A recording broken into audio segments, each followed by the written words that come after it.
Olá, boa noite. Boa noite. Boa noite a todas e a todos. Muito obrigada pela presença. Boa noite. Opa, deu um eco aqui. Inicialmente, eu quero agradecer a presença de todas e todos. Agradecer a companhia de vocês em mais uma live. Em nome de toda a equipe do Instituto Ecletismo de Filosofia, eu agradeço a presença de vocês, agradeço a compreensão, porque tivemos que remarcar a nossa live, a live de hoje, né? E que bom que nós temos mais esse espaço para refletir um pouquinho em torno da depressão e da religiosidade.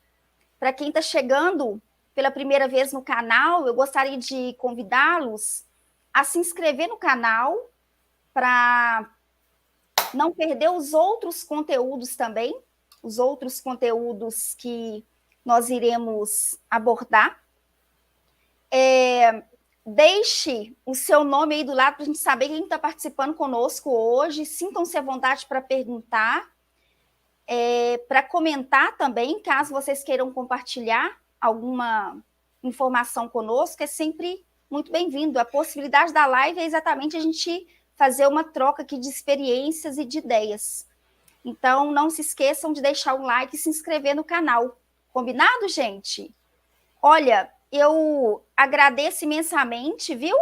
A participação e agradeço também ao nosso convidado especial da noite de hoje, que eu tenho um carinho imenso, o Babalorixá Márcio de Jagum. Agradeço por ele ter arrumado um tempinho na agenda mais uma vez, visto que da outra vez nós, por motivos, falta de energia, chuva aqui em Minas Gerais, nós não conseguimos fazer o nosso bate-papo, então o nosso agradecimento vai de forma dupla. Pai Márcio de Jagum, obrigada mais uma vez. Para mim é uma honra imensa. Eu tenho uma admiração profunda pelo senhor e aprendo muito com o senhor. Eu acho que eu já assisti todos os vídeos do senhor no YouTube, as lives no Instagram. Tenho uma sede de conhecimento imenso, porque eu já passei pela tradição, né? Já fui do candomblé durante 11 anos, aproximadamente, mas os meus conhecimentos foram pouquíssimos. Então, hoje em dia, eu vibro com cada informação nova que chega. A possibilidade da internet faz com que a gente possa, às vezes, estar perto, mesmo longe, né? Então, agradeço imensamente pelos ensinos que o senhor compartilha conosco, pela bondade que sempre atende, e agradeço em nome de toda a equipe, tá? Pelo carinho e atenção que o senhor teve conosco. Motumbá, sinta-se à vontade para a apresentação. Obrigado, Rose, Motumbá, Axé. Não precisa agradecer, para mim é um grande prazer. Te agradeço pela gentileza, pelo acolhimento, pelo convite. Para mim é uma honra, uma satisfação estar aqui com você, junto com todas as pessoas que te acompanham. Enfim. E o tema também, como a gente estava conversando há um pouquinho de tempo atrás, foi muito bem escolhido por você falar sobre os aspectos da depressão, da autoestima ou da baixa dela em determinadas ocasiões da vida.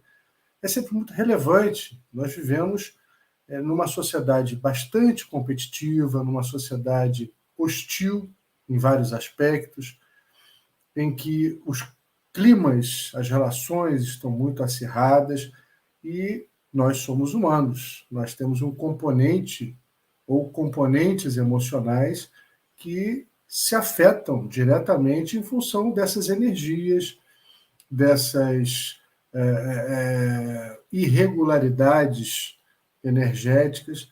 Portanto, quanto mais pudermos refletir acerca destes assuntos, melhor para cada um de nós.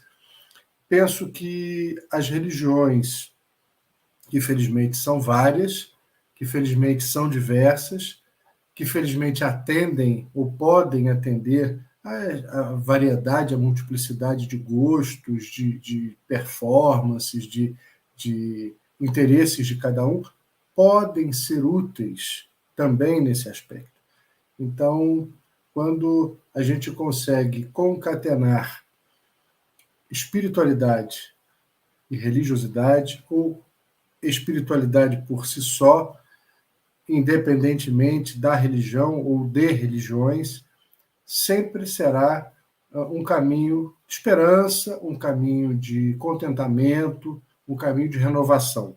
Nós, humanos, nos precisamos uns dos outros acima de qualquer coisa. Maravilha. Exatamente, uma das formas da gente se cuidar, se vê enquanto família, né? O movimento religioso em si, os territórios de matriz africana, é algo de uma comunhão, assim, de uma experiência vivida em família, né? Então, eu me lembro muito bem das experiências pelo qual eu passei, mais particularmente depois de 15 anos de idade, o quanto é saudável essa comunhão familiar, né? Eu já gostaria, inicialmente, de formular a primeira pergunta aqui para a gente já começar a adentrar ao assunto, porque para a Organização Mundial de Saúde, ter saúde é não ter doença. E eu gostaria de saber com o senhor, dentro da tradição iorubá, o que seria ter saúde exatamente? Difere um pouco? Como que é o processo? Difere muito, Rose. Você sabe, eu escrevi um livro, fiz uma pesquisa longa sobre essa questão da perspectiva da saúde da doença através da filosofia iorubá. Quando eu escrevi Euê, a chave do portal, o elemento central, alicerçal do livro era esse: entender filosoficamente saúde e doença e como a cultura iorubá lida com isso, entende isso e utiliza tratamentos propedêuticos e terapêuticos a respeito. Acho que a primeira grande distinção é entender ciência no plural. A Organização Mundial da Saúde é pautada por princípios eurocentrados, ocidentalizados. E a cultura iorubá, não só por uma localização geográfica, mas por uma percepção epistemológica, tem uma centralidade oriental, né, africana. O segundo a distinguir é que aqui no Ocidente costuma-se ter como elemento central do tratamento a doença. A doença é protagonista das áreas de biomedicina ou biomedicinais. E esquece-se um pouco, por que não dizer muito, da pessoa. Trata-se o ponto nevrálgico, trata-se a pinta, a mancha, a prescrição, a identificação através do exame. A doença é tratada. E o que está em torno da doença, que é a pessoa, na verdade, o personagem principal, nem sempre é considerado. Ou seja, muitas vezes a doença que aparece no organismo da pessoa humana é apenas a ponta do iceberg. Então, a medicina ocidentalizada, ela acaba se abstendo de entender a origem, a causa da doença, e que muitas vezes não está no corpo biológico, está num corpo emocional. Já a perspectiva filosófica e científica iorubá considera que nós temos dois corpos.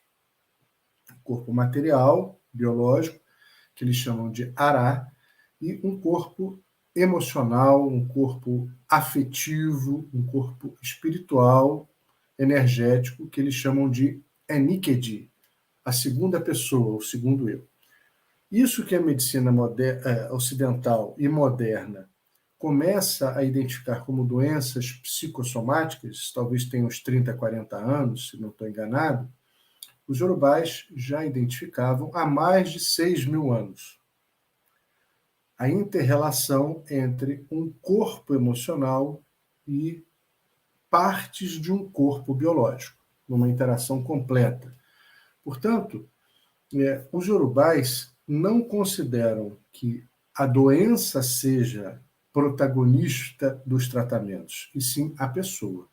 É a pessoa que tem que ser observada, identificada, é a pessoa que tem que ser analisada para que a eventual doença que se aponta no corpo biológico, por exemplo, seja analisada como consequência de algo que pode ter afetado não só o organismo físico, como também pode ser consequência das emoções, das energias.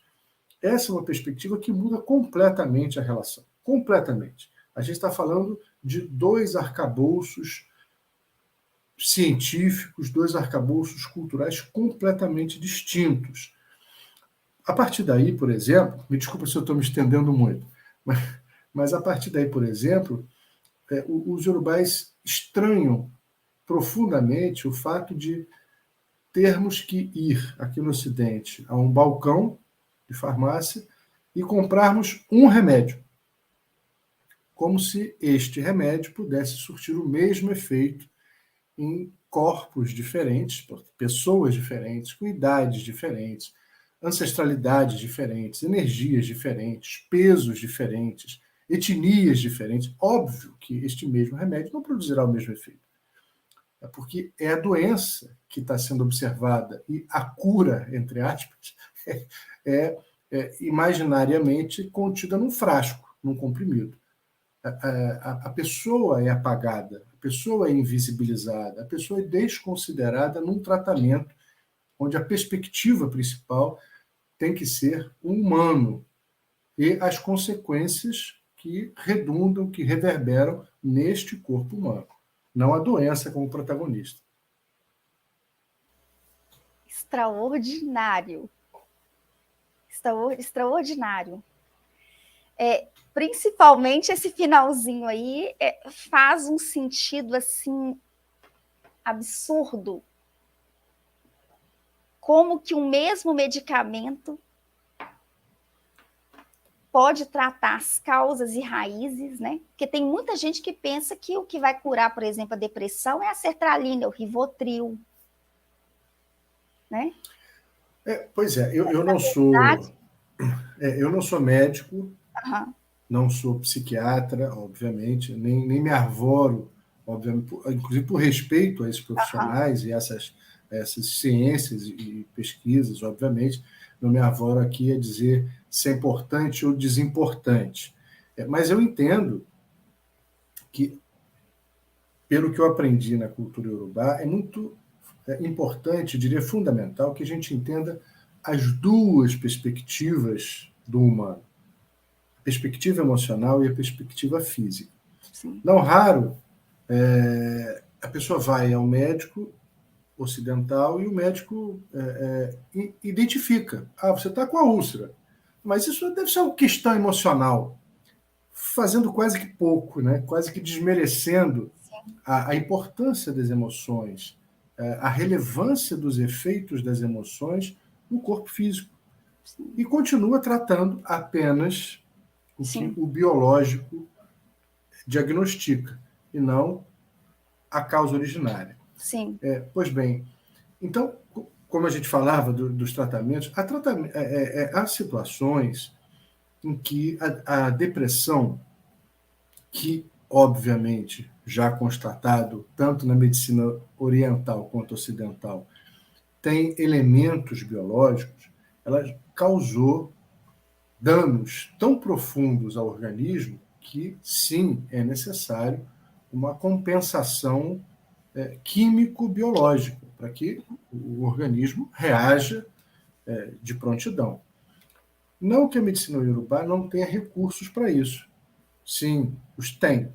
Mas, ainda pela perspectiva do duplo corpo, o tratamento precisa ser trabalhado nos dois flancos, não só no espiritual e também não apenas no corpo material. Quanto mais e melhor se conseguir o equilíbrio das energias e o reequilíbrio biológico, maior será a recuperação e melhor, evidentemente.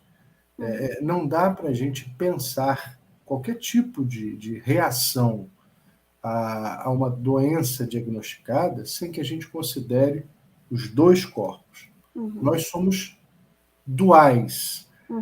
Eu gosto muito de um conceito a respeito da percepção do divíduo e não do indivíduo. Perfeito. Outra questão é de que maneira essas informações, elas veiculadas no próprio movimento de axé, elas beneficiam os praticantes. Porque eu acho que, de alguma maneira, nós somos filhos ou produtos dessa ideia, que ela é de um pensamento ocidental, que às vezes fica muito focado no efeito, que não busca as raízes, as causas das questões. Tanto que a gente estava nas lives anteriores batendo muito na tecla sobre a importância da terapia, a importância do autoconhecimento, a pessoa ir para além do sintoma, para além do efeito e buscar as raízes das questões. De que maneira esse conteúdo, essa informação, ela auxilia para um novo comportamento, uma nova mentalidade dos praticantes, do próprio povo de axé em si? Rose, eu acho sempre fundamental que, pelo menos entre os adeptos e adeptas das religiões de matriz africanas, o nosso denominado povo de axé, a relevância de nós entendermos o protagonismo que nós temos na nossa vida, enquanto cabeças que direcionam, que determinam um percurso de vida. O nosso ori, a nossa individualidade, o nosso orixá pessoal, é aquele que tem por atribuição nos conduzir pelo nosso próprio destino. Ou seja, nós temos um Deus em nós. Assim, o Criador nos dotou, pela perspectiva iorubá. Logo, é fundamental que quem pertence a esse tipo de religiosidade entenda que ele ou ela tem um compromisso consigo próprios. Que nós não somos marionetes na mão dos deuses ou do Criador, que nós não somos manipulados, que o nosso destino não acontece porque Deus assim deseja. Não. Deus até pode ser um só, mas certamente os povos, as etnias nas diversas eras o entendem de maneira diferente. Então, pela perspectiva iorubá, a relação que se estabelece com o Criador não é essa de um Deus interventor. Esse é um Deus muito mais capaz de nos dotar de liberdade e de autogestão. Por isso, a cabeça é o nosso orientador pessoal. Ou seja, quando a gente decide não cuidar da saúde, não dá para depois entregar a conta para os guias, para os protetores, para os orixás, para Deus, enfim. Quando a gente decide maltratar o corpo, quando a gente delibera negligenciar a saúde, nós estamos tomando uma decisão ruim para a nossa própria qualidade de vida, para a nossa própria longevidade, comprometendo a nossa vida. Portanto, entender isso faz diferença e tem que fazer. É fundamental para as pessoas que são adeptas das religiões matriz africanas que partem desse pressuposto filosófico de que existe uma autogestão da vida, o que transpassa afetividade, profissionalidade e saúde, por exemplo. Quanto mais a gente interiorizar isso, melhor a gente pode fazer essa autogestão. No sentido de que, se eu já fui diagnosticado, por exemplo, com uma doença estomacal e continuo sem fazer qualquer tipo de tratamento e me alimentando de tudo aquilo que não contribui para a minha saúde, eu estou fazendo uma má gestão da minha vida. Não tem como terceirizar essa responsabilidade. Ori é fundamental nesse sentido. O conceito de Ori, o conceito de liberdade, o conceito de gestão da própria existência. E gestão lato sensu. Gestão não é só eu escolhi um destino e. Não, escolhi e tenho que deliberar como eu me conduzo por ele ao longo da minha existência, do meu percurso de vida. Ou seja, a responsabilidade pessoal sempre, né? Às vezes eu acho que é mais fácil terceirizar isso, né? Achar que está na mão dos guias, está na mão dos orixás. Isso não, não está. Isso está na nossa conta, na nossa responsabilidade. Eu deixo fazer minha parte, depois eu falo que Iemanjá algum té não tá cuidando da filha direito. Pois é, pois é, pois é. Ou no caso de Não se Jagum, né? trata disso. Exatamente. Em relação ao conhecimento, assim, as informações do cuidado mesmo com a saúde mental, como que isso é veiculado dentro da própria tradição iorubá, dos barracões de candomblé? As pessoas têm o hábito de conversar sobre isso? As pessoas que chegam, como que elas são orientadas? Quais que são os auxílios que o próprio candomblé em si pode oferecer nesse sentido, assim, de orientação para as pessoas, além desse componente que o senhor colocou muito bem sobre analisar o ser como sendo dual, né? Sobre a importância das pessoas levarem em consideração a assistência de um profissional da área da saúde mental. Como que isso é colocado para o povo de Eu não Axé? vejo preconceito nenhum nesses ambientes religiosos quando se fala de um acompanhamento psicoterapêutico, psiquiátrico. Eu não vejo. Pelo contrário, muitas vezes os próprios sacerdotes e sacerdotisas encaminham, recomendam que haja um acompanhamento paralelo ao tratamento, por que não dizer, espiritual, religioso. Não vejo problema nenhum. Dentro das matrizes africanas, no candomblé, notadamente, é importante a gente observar que o cuidado com a cabeça, com a sanidade, faz parte da liturgia. Dentro dos nossos rituais cotidianos, permanentes, existe o chamado bori, ou bori, oferenda à cabeça, ou tratamento à cabeça, como se prefira. O bori é nada mais, nada menos do que um ritual de reequilíbrio do meu eu, da minha própria sanidade mental. Então, cuidar da sanidade mental é liturgicamente prescrito de forma permanente, de forma reiterada para nós praticantes do candomblé.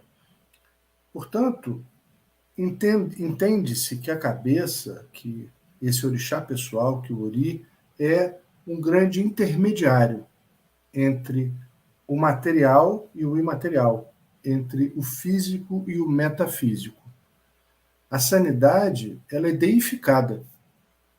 Para nós, Iemanjá é a divindade que rege a sanidade mental. Todas as vezes que a gente vai cultuar o Ori, a gente sempre invoca Iemanjá justamente pela regência que ela tem no sentido de trabalhar o equilíbrio mental, a sanidade mental.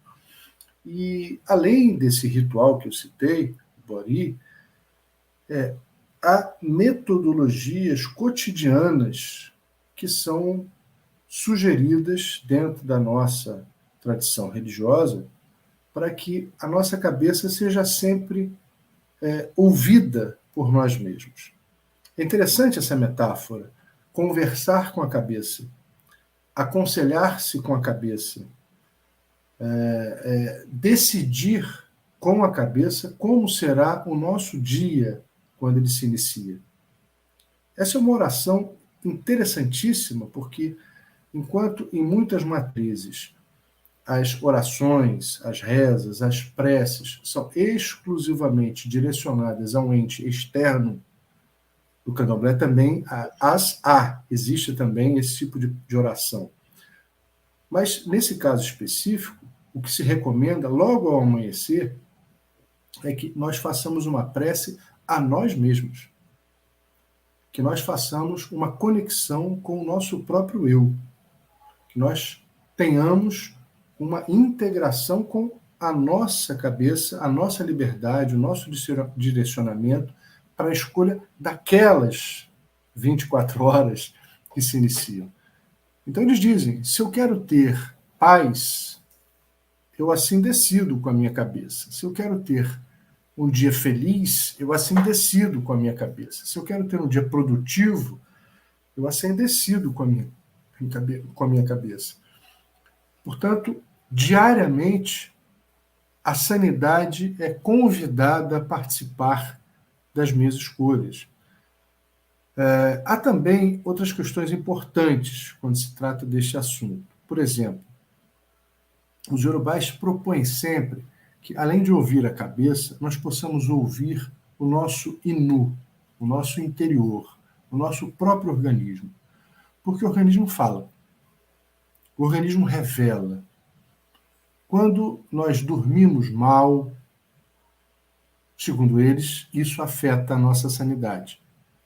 Quando nós digerimos mal e quando nós excretamos mal, prisão de ventre, dificuldade de urinar, ou demora excessiva em urinar, quando nós excretamos mal, isso também, segundo eles, afeta a nossa sanidade mental, afeta o nosso humor, afeta, nosso corpo está visceralmente comprometido com dejetos, com detritos, com elementos que não são necessários.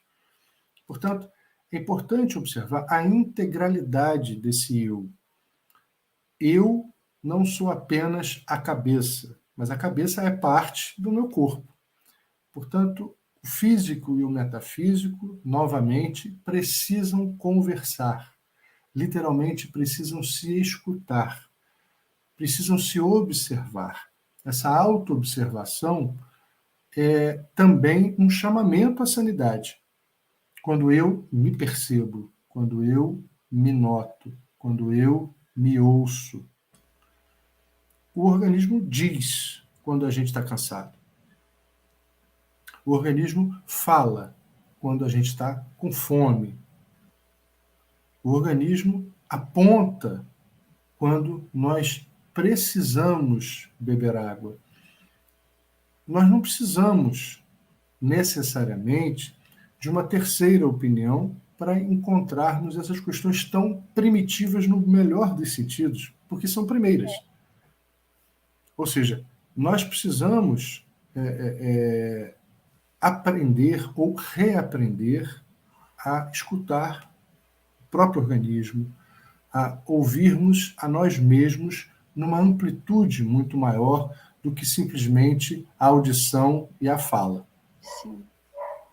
Muito bacana, porque essa colocação do senhor aí mostra para a gente a importância de estarmos mais atentos a nós mesmos, que às vezes ficamos muito projetados para o externo, principalmente nessa situação que nós estamos vivendo agora, com excesso de estímulos e informações, às vezes ficamos muito ligados ao que acontece em torno de nós e totalmente desligados do que acontece dentro da nossa própria condição e realidade, esses sinais que a gente acaba de alguma maneira apresentando, né? E o senhor falando aí sobre o Ori, eu me recordei que também dentro da filosofia oriental, Vedanta, budista, eles falam muito também do eu maior, né? Talvez seria algo relacionado, né, a esse estado, vamos dizer, mais puro que existe em nós, né? E que às vezes a gente meio que menospreza, assim, muitos menosprezam, né? Às vezes vai buscar um conselho de fora, uma opinião de fora, e deixa de criar essa intimidade conosco mesmo, né? Fantástico isso aí. Não que as opiniões externas sejam completamente dispensáveis, né? Sim. A importância aí, é bom que se destaque, dos terapeutas, das Sim. terapeutas, das várias formas de ajuda, de cooperação externa, que são sempre muito válidas. Eu acho importante que elas existam, obviamente, quanto mais capacitadas, mais habilitadas, melhor. No entanto, o grande problema não é a busca da ajuda externa. O grande problema é quando a gente anula completamente essa conversa interna. Né? Há momentos, óbvio, que a gente está vivendo situações mais dramáticas, mais difíceis, em que essa autoescuta fica seriamente danificada. Mas quando isso nunca acontece, é um sintoma também, que precisa ser observado. Sim. Eu vi aqui um comentário da Suzy, beijo Suzy, que bom que está aqui com a gente, em que ela menciona a importância de que os terapeutas tragam também a linguagem da espiritualidade para a saúde. E aí, se você me permite, eu vou te fazer um comentário. Por favor. Eu acho muito interessante porque, na perspectiva iorubá, não há um seccionamento entre espiritualidade e vida cotidiana. Muito diferente da cultura ocidental, em que existe a ideia de uma vida religiosa e de uma vida profana, de um espaço de fé e um espaço do mundo, em que existe o lugar do templo, da oração, e o lugar profano. Para os iorubás, essa relação é muito integrativa. Há uma relação horizontalizada com a natureza. Não existe esse apartamento entre o templo e a natureza. A natureza é o templo, o corpo é o templo. Pode-se encontrar Deus, os deuses, na encruzilhada, na mata, no rio, na cachoeira, na praia, na pedreira, na contrição, no melhor dos sentidos, com o próprio corpo, a integração com o próprio corpo. Então, espiritualidade tem tudo. Para eles, por exemplo, tem tudo. Não há esse divisionamento, por exemplo, entre um tratamento científico e espiritual. A ciência, para eles, é religiosa. A ciência é o Ogum. Ogum é o orixá da inovação, da tecnologia. A ciência, para os iorubás, como eu gosto de entender, está no altar. Se dança para a ciência, se canta para a ciência, se oferenda à ciência. A ciência é o próprio Ogum. Então, não seria preciso, por exemplo, fazer um iluminismo, né? se dividir, se afastar a ciência da religiosidade, porque essa ciência nunca sufocou a espiritualidade. Pelo contrário, eles se integram. Então, acho interessante esse apontamento da Suzy, porque, de fato, para os iorubás, todo o tratamento terapêutico, ou até mesmo propedêutico, anterior ao diagnóstico, acontece sempre integrando elementos da natureza, ou seja, medicamentosos, princípios ativos, e considerando a espiritualidade como um elemento integrador desses mundos, né, dessas dimensões.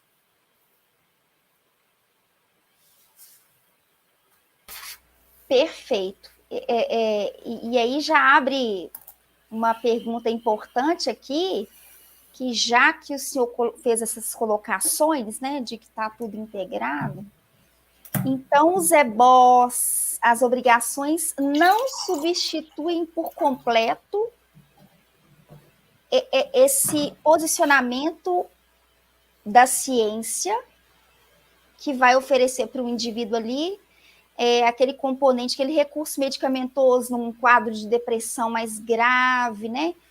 Porque existem alguns indivíduos que têm uma percepção de que a fé ela consegue abarcar tudo, que o sagrado, que a espiritualidade. Nesse caso, como que ficam as obrigações, os ebós, os elementos da natureza manipulados em benefício da pessoa? A fé é uma convicção. A fé é uma convicção. Em determinado momento, a ciência também requer de nós fé. Porque eu, por exemplo, nunca vi o átomo, mas tenho fé que eles existem. Eu, por exemplo, nunca fui para fora do nosso sistema solar, mas acredito que existam, pelas descobertas científicas, outros mundos, outros sistemas, outros universos. Em algum momento, o Glaser que tem uma colocação muito interessante. Ele diz que a ciência é muito boa nos comos. Como a gravidade funciona, como o universo foi criado, como os mundos são extintos, como. A ciência é boa nisso e encontra muitas respostas, mas os porquês não. Por que isso foi criado? Por que acabou? A ciência não dá conta. Né? E ele é notadamente ateu. Enfim, a fé é uma convicção, é uma forma de acreditar, de crer. E a gente acredita no que a gente quer acreditar. Isso é muito útil em vários aspectos. Não há dúvida, a própria ciência ocidental já estabeleceu muitos testes, muitas pesquisas, apontando que a fé, a convicção determinada, atua na biologia e transforma doença em saúde. Ou seja, a fé, ela muda a biologia. Ela é poderosa, muito útil, não há dúvida nenhuma. Os efeitos plenos da fé a gente ainda não conseguiu detectar, ou pelo menos identificar completamente. Mas a gente sabe que a força do pensamento, a determinação a partir da fé, são muito constitutivas. Dentro da tradição iorubá, por exemplo, do candomblé, existem métodos que ajudam no direcionamento dessas intenções. Alguns deles são chamados de ebós, de oferendas. No aspecto religioso, oferenda é algo que fica muito no campo do exótico, no campo do diferente. Mas oferenda é um procedimento bastante comum entre nós humanos. Quando a gente oferenda flores a alguém, a gente quer algum tipo de conexão, de simpatia, de agrado, de gentileza.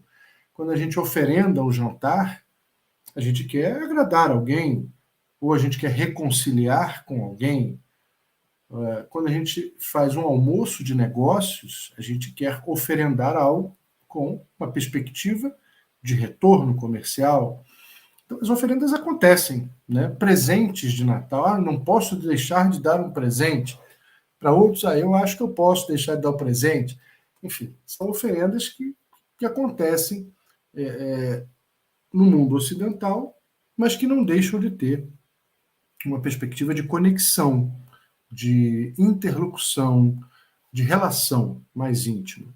Como os urubais não fazem esse seccionamento entre o mundo espiritual e o mundo cotidiano, as oferendas fazem parte também do seu cotidiano. E eles oferendam com estes mesmos propósitos.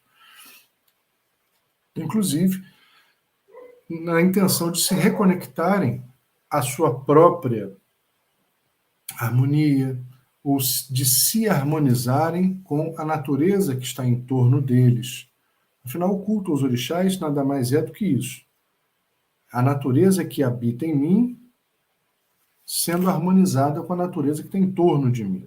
Acredita-se que com isso a gente consegue estabelecer um equilíbrio, um ponto de horizontalidade capaz de nos manter em uníssono. Enfim, então, há situações em que essas oferendas ajudam na conexão ou na reconexão em prol da saúde. Mas, em outras situações, essas oferendas precisam ser atreladas a outros procedimentos que não apenas aqueles que são, digamos, do campo espiritual. Ou seja, como nós temos dois corpos, a prescrição oracular vai recomendar, deve recomendar, se a questão espiritual é a única a ser tratada, ou se ela requer um equilíbrio, um desenvolvimento também no campo medicamentoso. Perfeito. Olha o comentário aqui da Juliana. Eu achei fantástico. Sou iniciada, mas só depois que fiz a terapia comecei a entender melhor. Opa, peraí. Compreender melhor o meu propósito dentro da religião. Que legal. Como que a conexão consigo é fundamental, né?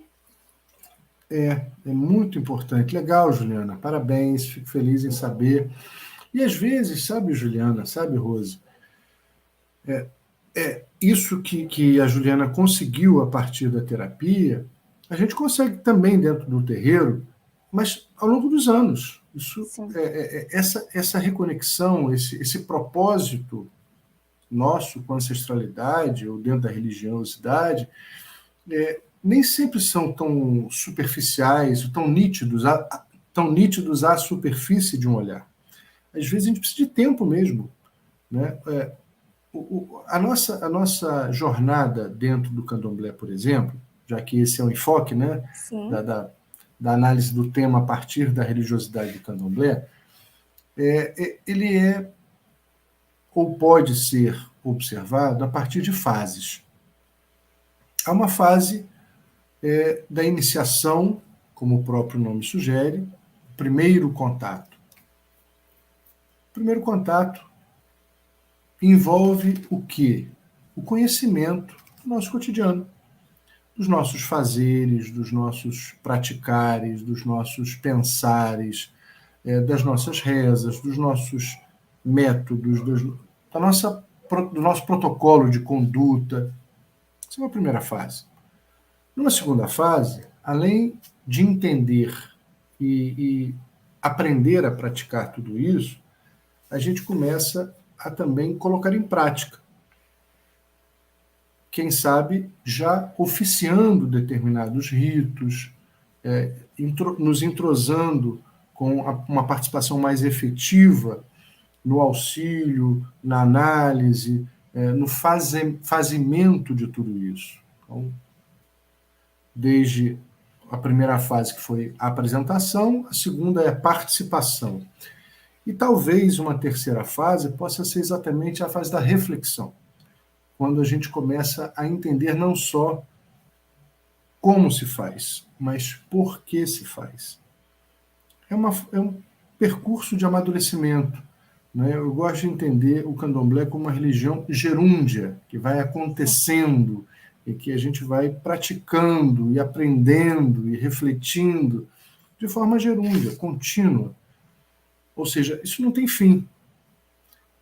Mas é legal entender que há talvez fases, talvez etapas que vão se sobrepondo exatamente porque esses alicerces, esses períodos são necessários.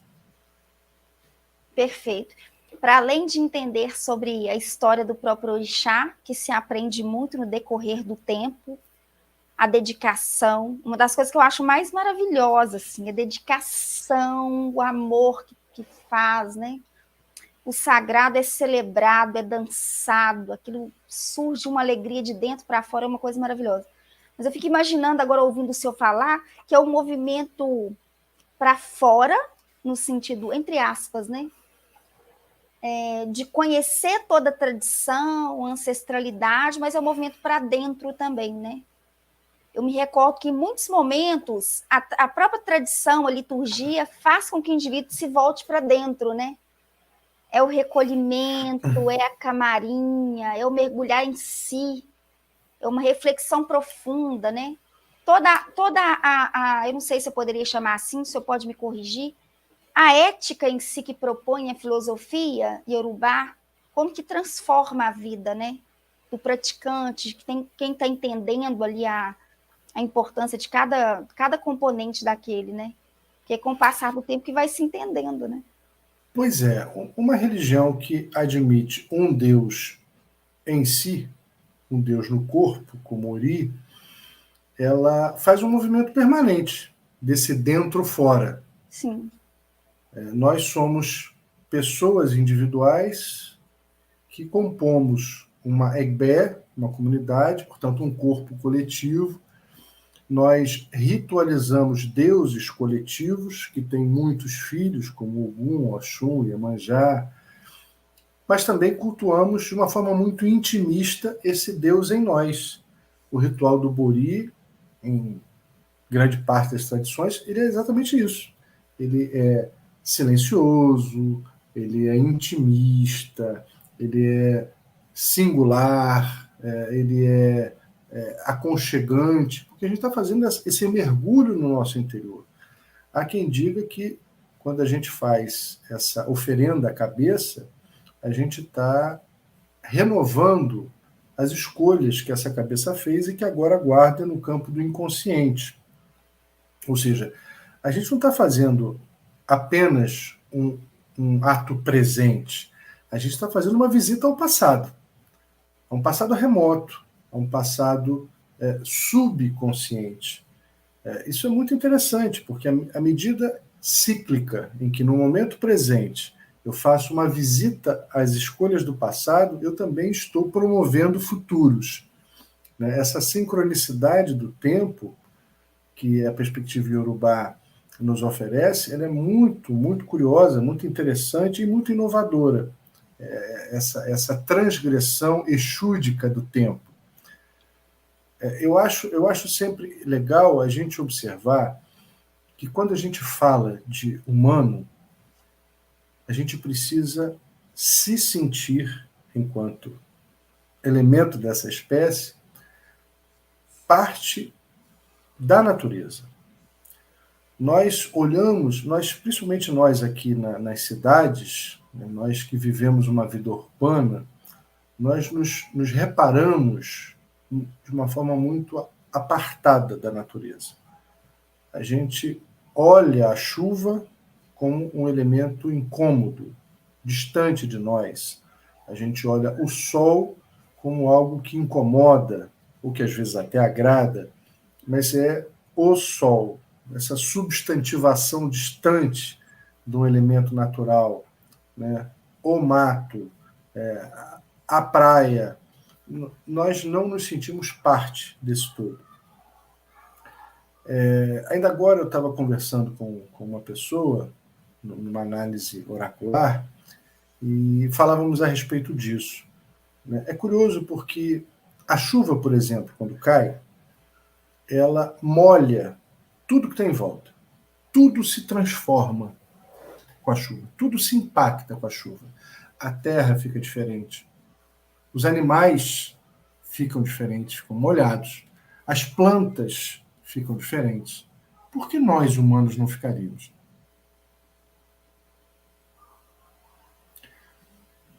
A gente se observa tão distante da chuva, por exemplo, do fenômeno da natureza como a chuva, que a gente acha que a chuva ou que o tempo nublado são externos a nós.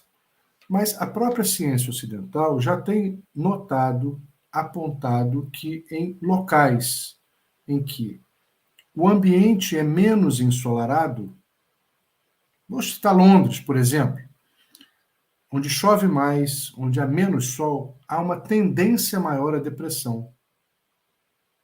E a própria ciência ocidental identifica que essa tendência à depressão tem a ver com a falta da vitamina D, que é o sol que oferece. Então, como nós vamos achar que a gente vive num ambiente, num clima, e isso não nos impacta? Como é que a gente pensa que nós somos completamente alijados da natureza que está em volta de nós, que nada surte efeito? O que eu quero dizer? Que, às vezes, fases do clima, ambientes em que a gente habita, impactam, por exemplo, em quem tem mais alergia. olha, se você é mais alérgico, este clima te faz bem, este clima lhe é menos propício. Nós somos integrados. Às vezes, a depressão aponta ou se intensifica exatamente em momentos em que o clima é propício a isso. Por que a ter sol, conjuntivite, insolação são doenças, vou botar entre aspas, do verão? Porque o clima, o tempo, impacta no corpo. Impactam no corpo. Então, o que eu quero chamar a atenção é que, em alguns momentos da vida e do clima, há uma probabilidade de intensificação de quem já está, obviamente, sujeito à depressão, de quem já. O clima pode contribuir para um aumento da depressão.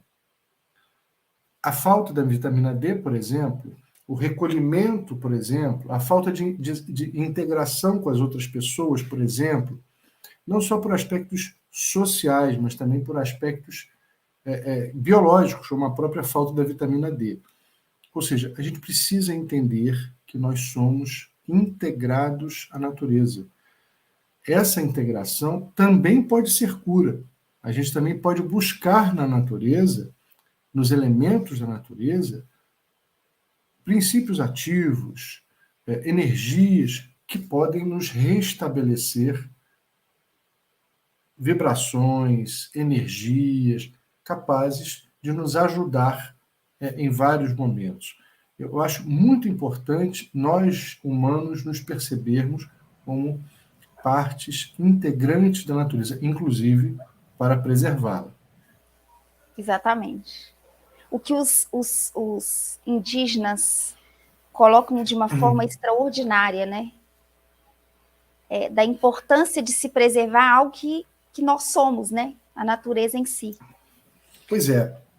E aí, Rose, a gente vai percebendo o quanto desse pensamento da colonialidade influenciam na nossa própria percepção de quem somos e de como nos relacionamos com o que está no nosso entorno. Essa ideia de vamos avançar, vamos trazer o progresso para essa região. O que é a ideia de progresso, se não uma ideia colonialista de devastação? Né? Vamos dizimar essas árvores, a gente está trazendo o progresso. A ideia de moderno, a ideia de progresso, a ideia de relação com a natureza, exploratória, destrutiva, ainda são as mesmas do colonizador. Nesse caso, nós poderíamos dizer que não existe candomblé sem natureza, mas não existe saúde também sem natureza? Não existe, não pode haver. O candomblé é uma religião de harmonização da natureza que habita em mim com a natureza que está em torno de mim. É impossível você praticar o candomblé sem uma relação com o elemento da natureza. Essa é a busca, né? Essa é a essência. Óbvio, se nós somos partícipes integrados e de uma relação integrativa com a natureza, não pode haver saúde enquanto nós não nos reconhecermos como parte dela e não cuidarmos da natureza que habita em nós, da nossa própria biologia, por exemplo, de uma forma minimamente saudável, de uma forma minimamente respeitosa, e não como um computador ambulante. Sim, exatamente.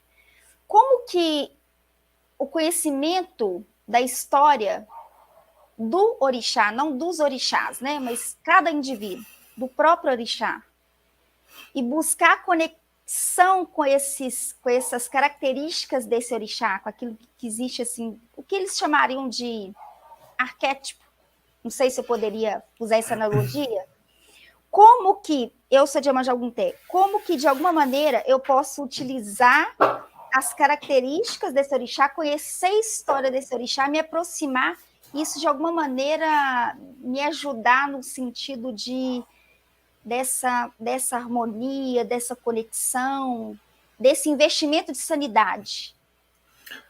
Pois é. Às No caso do vezes a praticante, gente. né? Estou me referindo ao praticante do candomblé. Sim, às vezes a gente analisa ou entende o arquétipo, o arqué, o arcabouço, o tipo, como um personagem que se impõe sobre nós. Essa eu acho uma forma um tanto negativa de se perceber a influência energética dessas divindades.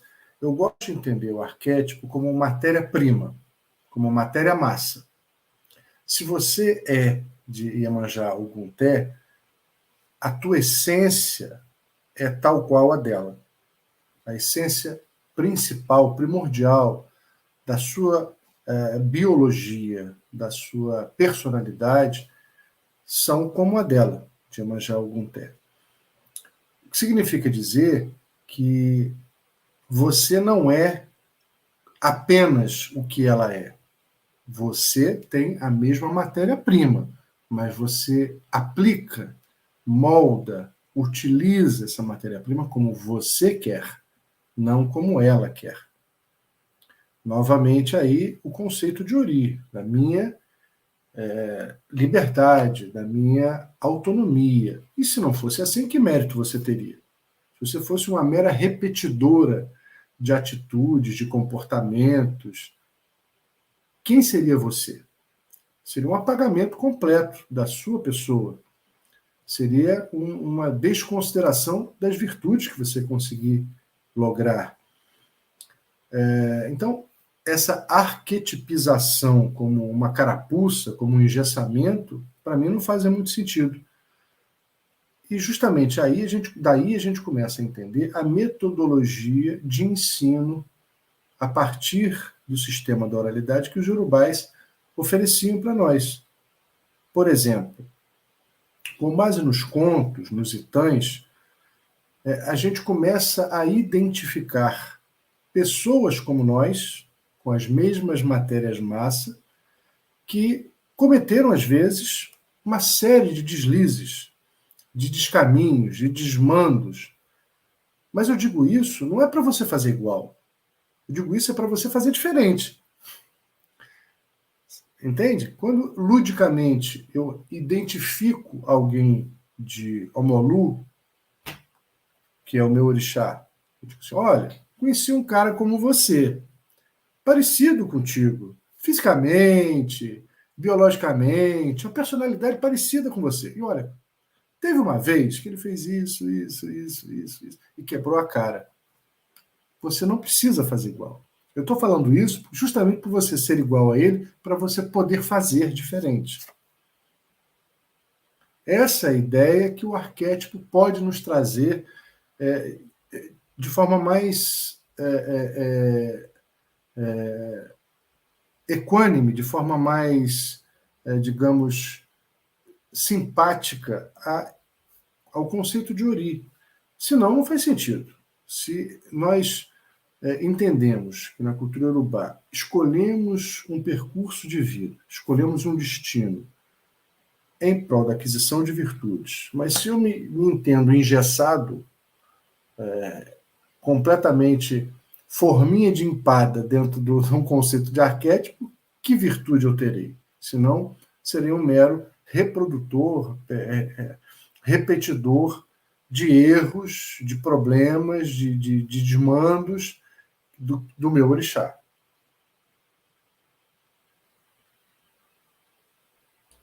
Perfeito. Gente, fica à vontade aí para fazer pergunta, hein? Nós estamos encaminhando para o final da live.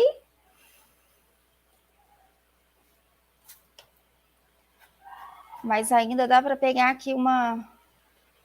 Só tem agradecimentos aqui, elogios, viu? Eu também estou encantada que eu estou aprendendo muito, muito mesmo. Pai Márcio, em relação às influenciações, digamos que, vamos dizer de uma forma para que todos nós podemos compreender aqui, existe algum tipo de influenciação espiritual perniciosa, negativa, que poderia causar algum desequilíbrio do ponto de vista psíquico, e que as religiões de matriz africana, a tradição, ela ofereça um esclarecimento, um alerta sobre como nós podemos, de alguma maneira, nos precaver se existe algum tipo de influenciação que seja de ordem negativa? Energias existem. Energias existem. Existem as boas energias e as energias que não são tão boas. Existem bons sentimentos e sentimentos que não são edificantes. Existem boas atitudes e atitudes destrutivas. Existem. As energias, elas não são vistas aos olhos nus, mas elas são percebidas. Gosto da metáfora de quando a gente sai de manhã na rua para trabalhar. A gente toma banho, se veste bonitinho e vai trabalhar. Quando você volta de noite, você não vê a poeira no seu corpo. Você não vê a sujeira sobre a sua pele. Mas você se sente pegajoso, cansado, sujo. Toma um banho e qual é a sensação? De leveza.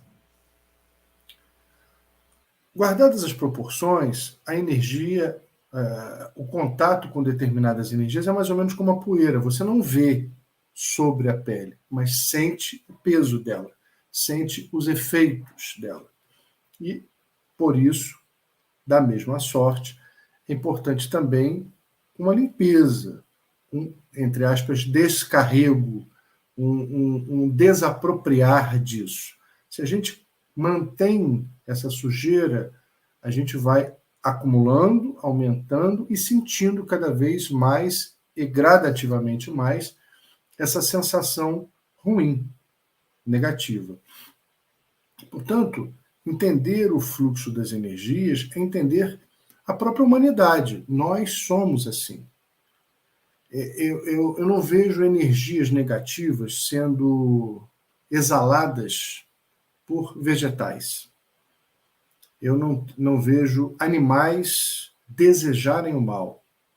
Não vejo minerais fazerem o mal. Nós, humanos, que nos achamos a mais desenvolvida das espécies, é que somos a mais destrutiva de todas elas. Inclusive autodestrutiva, porque nós não apenas nos destruímos, como destruímos os nossos semelhantes e ainda somos mais degradantes, porque somos a única espécie que destrói o próprio habitat. Nós destruímos a natureza que está em volta de nós. Não sei por que em algum momento nós nos arvoramos a entender que a espécie humana é a mais importante, aquela que domina esse planeta. Nós somos, além de tudo, muito frágeis. Né? Uma onda nos derruba, um palito de fósforo queima o dedo, a gente fica dias com aquele dedinho latejando. Somos muito fracos. Né? O nosso filhote é um filhote que não sobrevive sozinho, não fica em pé sozinho. Então, nós somos frágeis. Qualquer animal nos destrói, qualquer vírus nos dizima, e agora, recentemente, com a Covid-19, essa triste realidade, essa terrível pandemia que nós vivemos, uma das sensações mais assustadoras é algo menor do que eu está me matando. Como é que um vírus microscópico tem a ousadia de ameaçar a espécie humana? Como a espécie humana não consegue dominá-lo? Felizmente, as vacinas surtiram um bom efeito, mas a sensação é sempre de desconforto, porque nós nos achamos superiores.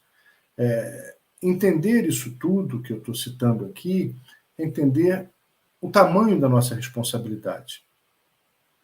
É entender o quanto nós precisamos exercitar vibrações positivas, o quanto nós devemos praticar uma relação mais construtiva e protetiva com o nosso semelhante e com o meio em que a gente habita.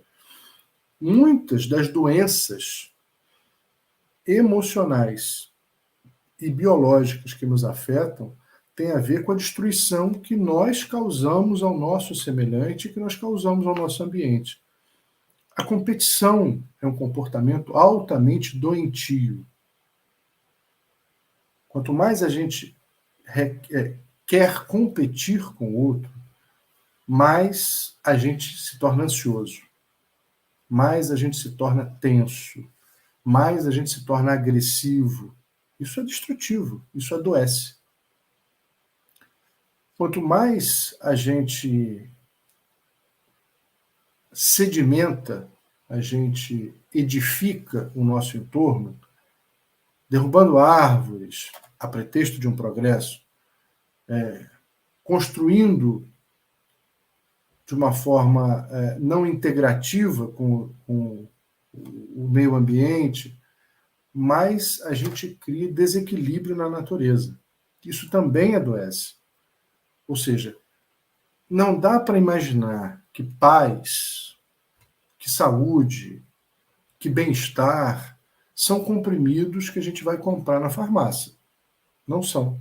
Não são produtos prontos nas prateleiras nem nas gôndolas do supermercado. Esses são elementos desejáveis por nós, mas que precisam ser elaborados pelas nossas mãos, pelos nossos sentimentos, pelos nossos gestos, pelas nossas emoções. Muitas vezes, abdicar-se de uma competição não é se acovardar, não é desentender o mercado. Não, é fazer escolha saudável. Eu não quero competir, eu não quero. E é tão curioso porque quando você decide não competir, todas as interpretações são sempre pejorativas. Ah, ele é fraco. Ah, ele tem medo. Ah, ele não aguenta. Ah, mas o mundo é assim. Será que o mundo precisa ser assim? Será que eu preciso me entender assim no mundo? Será que é esse o mundo que eu quero viver? Será que é assim que eu quero me comportar no mundo? Então, são escolhas que podem significar saúde, como podem significar doença. Isso é importante para a gente pensar. Isso é espiritualidade.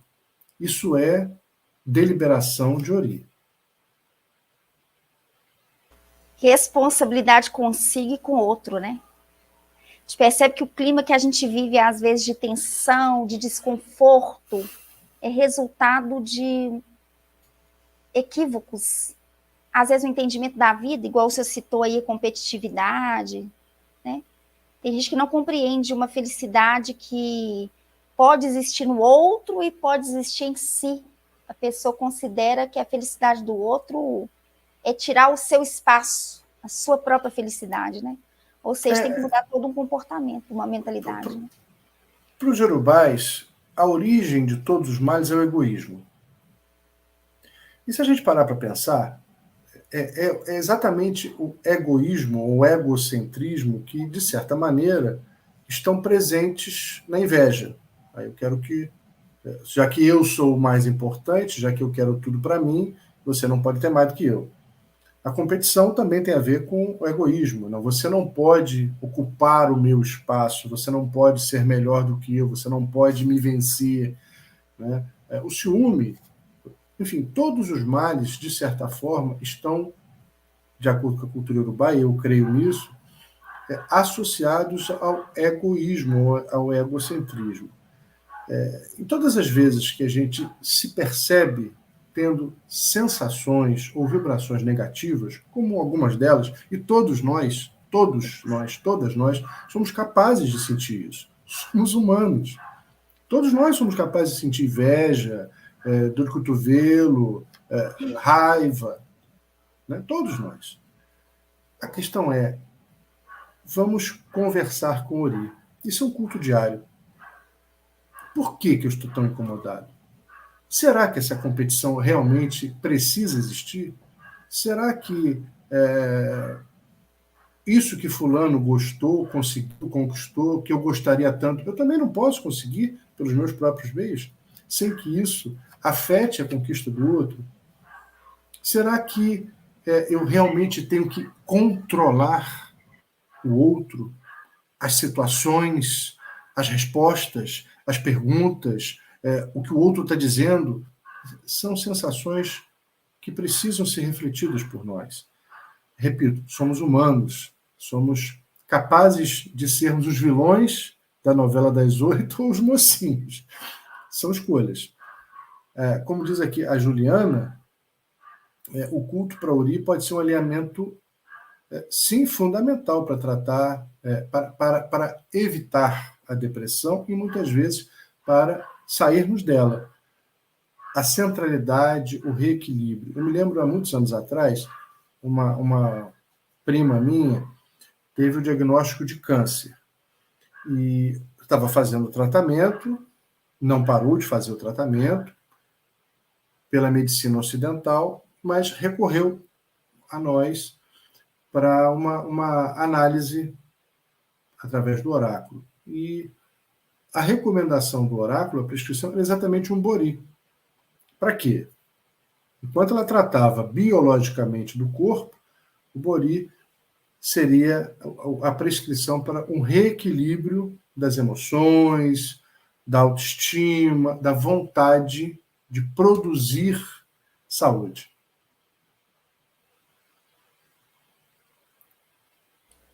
Perfeito. Sensacional essa pergunta, viu, Juliana?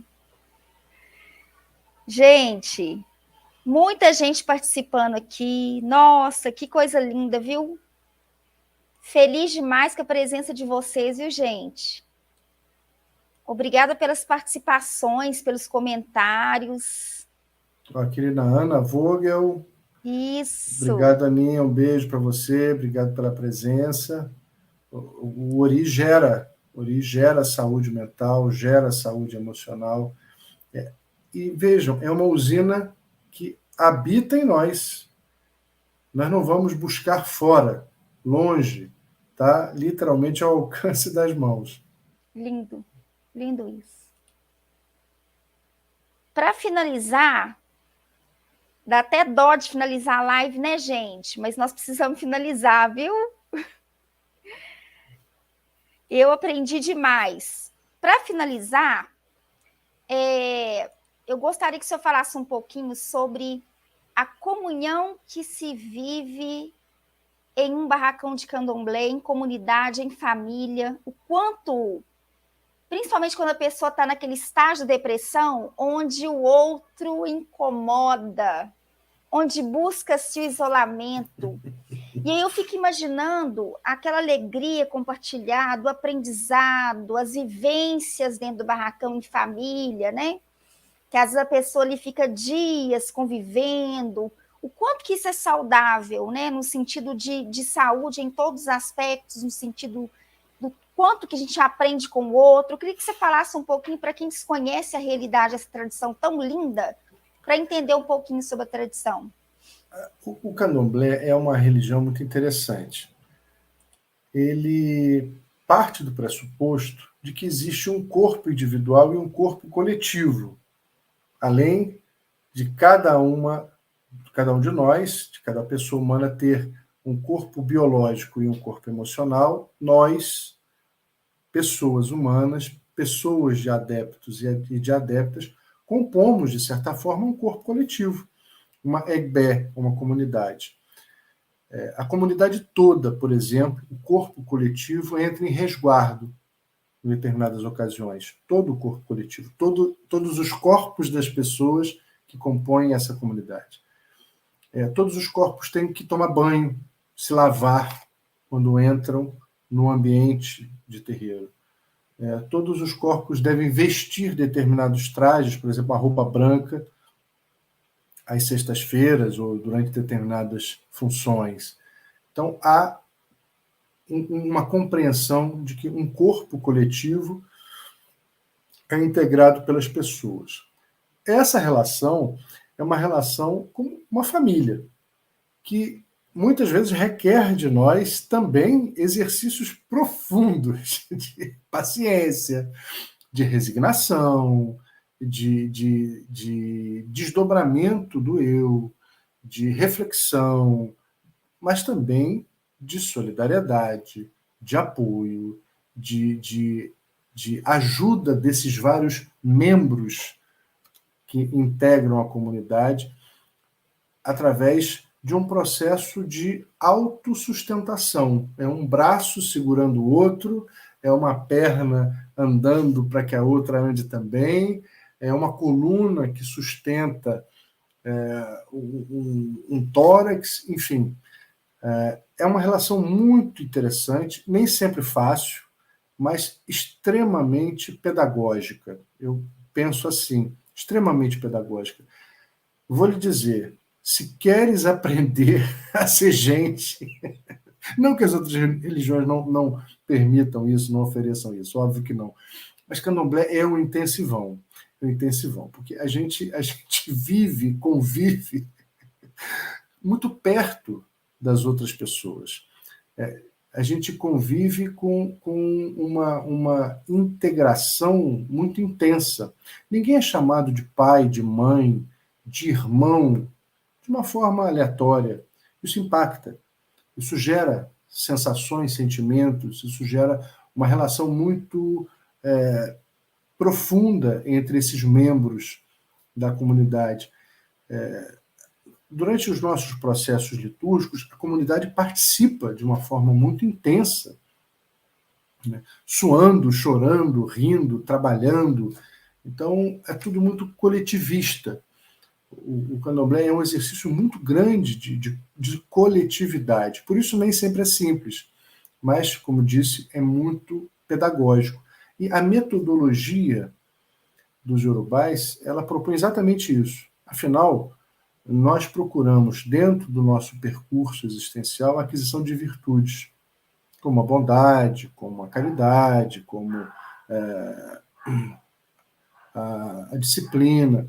Em uma dessas virtudes se esgota em si mesmo. Não há como ser virtuoso se não for em sociedade, em comunidade. Então, ali, por exemplo, é um espaço onde essas práticas se intensificam, onde esses exercícios se fazem acontecer. É muito importante entender que é uma metodologia diferente. Não quero aqui fazer juízo de comparação, mas, por exemplo, numa igreja católica, por exemplo, né, a relação com o sacerdote, e vou usar o gênero porque é o padre, não tem freira, não reza a missa, é uma relação relativamente distante, não que sempre tenha que ser, óbvio. Aquelas comunidades, aqueles grupos que são mais próximos. Mas para o adepto que não tem essa pertença tão intensa, ele não sabe o nome do padre, o padre não sabe o nome dele, assistiu à missa, acabou, foi embora. No terreiro não é assim. No terreiro há uma relação muito mais intimista, né, muito mais próxima. Enfim, cada qual no seu cada qual, cada religiosidade tem as suas metodologias, mas a nossa é essa, é de uma relação comunitária, de uma relação em que a solidariedade, em que a troca, em que o desafio da convivência consigo e com o outro fazem parte desse processo de busca existencial. É rico e lindo. Verdade. Comumente se vê as fotos aí na internet, né, dos filhos de santo e filhas de santo dormindo nas esteiras. Para quem não conhece, nunca foi, né? As pessoas, elas comem junto, elas dormem, elas convivem, né? Então é uma experiência linda e rica mesmo. Que coisa boa, gente. Nossa, estou muito feliz, agradeço imensamente, viu, gente? Muito agradecimento aqui, muita colocação bacana. Obrigada de coração, viu? Para quem não se inscreveu no canal, se inscreva aí que nós teremos também reflexões de outras escolas religiosas que vão acrescentar muito. Tem muita gente aqui, viu, o Pai Márcio, pedindo a bênção ao senhor, e agradecendo pela live, todo mundo feliz, falando que a live foi maravilhosa, excelente live, muito esclarecedora, muito obrigada, gratidão. Gente, nós agradecemos, viu, vocês estarem conosco. Fiquei feliz com essa oportunidade. Teremos mais em breve. Agradeço mais uma vez, viu, Pai Márcio? Um grande prazer, Rose. Eu que agradeço a você pelo convite, pela gentileza. Obrigado a todas e todos que estão aqui com a gente. Infelizmente, eu não consigo ver aqui todo mundo que está participando. Da minha telinha eu não consigo assistir. Então, sintam-se abençoados, abraçados, acolhidos. Que meu Pai Jagum cubra a todo mundo com as suas palhas. Que seja sempre uma inspiração de boas relações, de bons tratos consigo mesmo, com o outro, com o mundo que está em torno de nós, que seja um momento de reflexões e também de deliberações, de decisões positivas, profícuas. A gente constrói o nosso mundo a cada escolha. A gente contorna o nosso mundo em cada encruzilhada, em cada curva que a gente faz. Então, que nós façamos os bons percursos. Axé. Axé, muito obrigada. Posso ousar e fazer um pedido ao senhor sem querer abusar? Fique à vontade. Se eu cantar uma canção, uma cantiga que o senhor considera que toque o coração, que o senhor goste, eu acho que as pessoas... Tem muita gente de axé aqui, eu acho que o pessoal vai ficar todo mundo feliz de ouvir o senhor cantando. Eu sou um péssimo cantor. Se eles soubessem que eu canto tão mal, possivelmente não pediriam. Mas eu gosto muito de um cântico, Oxalá, que se tornou praticamente um hino do candomblé. Onissaure, Sauraxé, Onissaure, Oberioman, Onissaure, Sauraxé, Babá, Onissaure, Oberioman. Axé. Michael Motumbá. Muito obrigada, viu, Pai Márcio? Um abraço grande. Tudo de obrigada, bom. Gente. Tchau, tchau. Tudo de bom.